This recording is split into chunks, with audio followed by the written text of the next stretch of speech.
È il neoministro Gianni De Michelis a Casugana nel suo primo incontro da titolare dell'allora Dicastero delle partecipazioni statali. Ed è solo un momento di quanto 40, il programma del venerdì sera di Antenna 3, sta riproponendo dagli archivi televisivi della nostra emittente.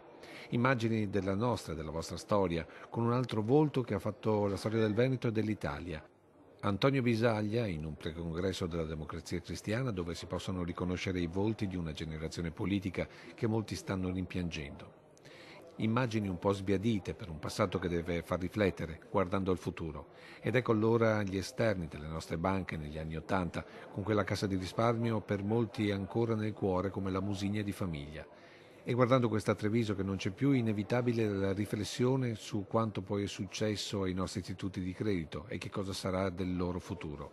Domande a cui cercheremo come sempre di rispondere con i nostri ospiti. Appuntamento quindi questa sera alle 21:15 su Antenna 3.